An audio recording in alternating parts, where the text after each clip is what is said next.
안녕하세요. 신라의 이야기를 알려드리는 알리도의 쩐소장입니다. 이번 이야기는 신라에서 치러졌던 전쟁에서의 3명의 장군의 맹세에 관한 이야기입니다.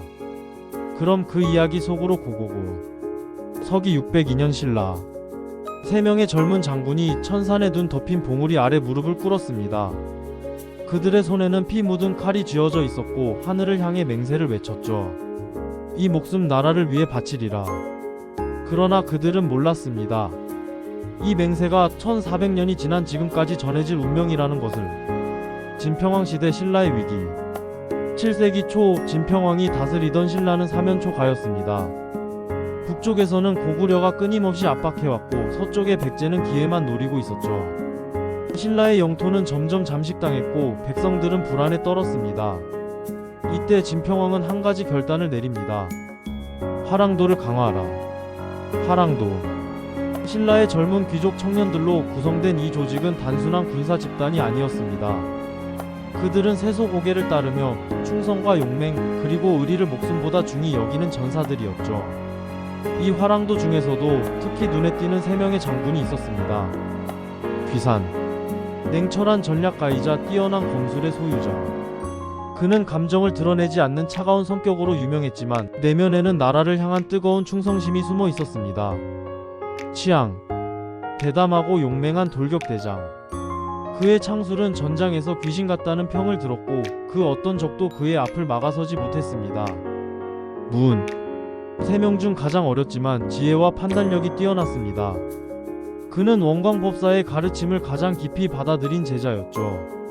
그리고 이들의 정신적 지주가 있었으니 바로 원광법사였습니다. 가실사. 천산 자락에 자리한 이 절은 화랑들의 수련처였습니다. 어느 겨울날 눈이 내리는 가실사 마당에서 원광법사는 3명의 젊은 장군을 불렀습니다. 귀산 취향 무은. 너희에게 물어보겠다. 무엇이 진정한 충성인가? 귀산이 먼저 답했습니다. 목숨을 바치는 것입니다. 원광법사는 고개를 저었습니다. 목숨은 한 번 버리면 끝이다.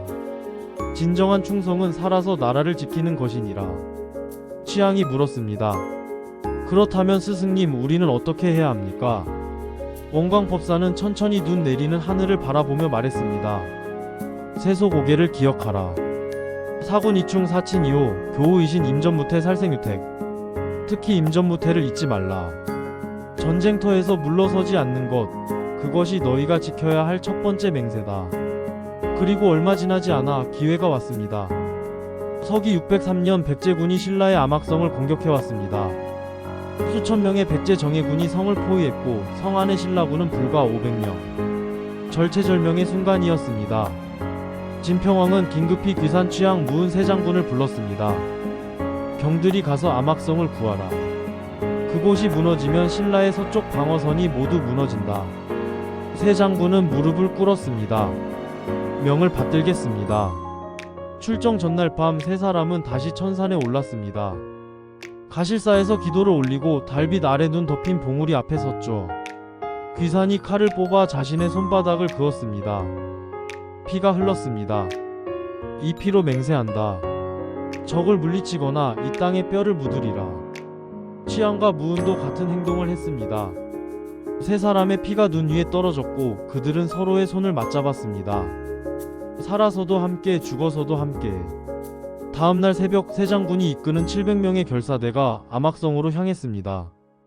백제군은 이미 성을 포위하고 공격을 시작한 상태였습니다. 성벽은 무너지기 직전이었죠. 취향이 외쳤습니다. 돌격. 신라군은 백제군의 배후를 기습했습니다.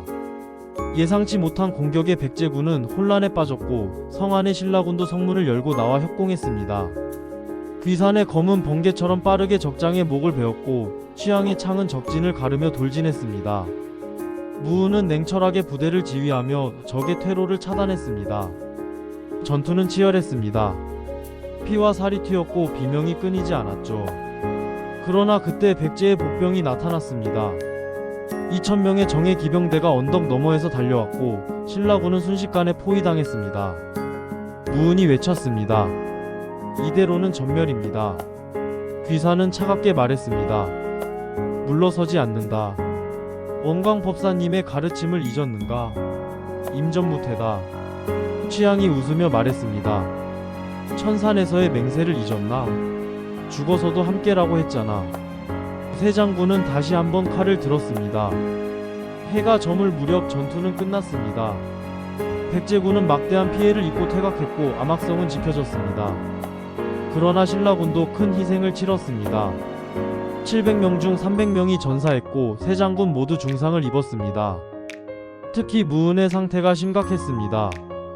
달빛 아래 피로 물든 전장에서 귀상과 취향은 무은을 부축하며 눈물을 흘렸습니다. 무은이 가까스로 미소 지으며 말했습니다. 천산의 맹세 지켰습니다. 아직 죽을 때가 아니다. 취향이 외쳤지만 무은은 천천히 눈을 감았습니다. 귀산이 하늘을 향해 외쳤습니다. 우리의 맹세 하늘이 지켜보셨소. 무은 그대의 충성은 영원히 기억될 것이요. 전투가 끝난 후 진평왕은 세 장군의 용맹을 기렸습니다. 무은은 화랑의 영웅으로 추모되었고 귀상과 취향은 더욱 큰 전투에서 활약하며 신라를 지켰습니다. 그리고 가실사에는 세 장군의 맹세를 기리는 비석이 세워졌습니다. 지금도 천산에는 그날의 맹세가 바람에 실려 들려온다고 합니다. 나라를 위해 백성을 위해 우리는 물러서지 않으리라. 1400년이 지난 지금 우리는 어떤 맹세를 지키며 살고 있나요? 귀산 취향 무은 그들이 천산에 묻은 맹세는 오늘날에도 여전히 울림을 줍니다. 진정한 충성이란 무엇인가? 진정한 용기란 무엇인가? 이 이야기가 그 답을 찾는 여정의 시작이 되길 바랍니다. 구독과 좋아요는 이 채널을 지키는 여러분의 맹세입니다. 다음 이야기에서 또 만나요. 경주 소식은 어디 경주 알리도 쩐 소장 채널 아시죠?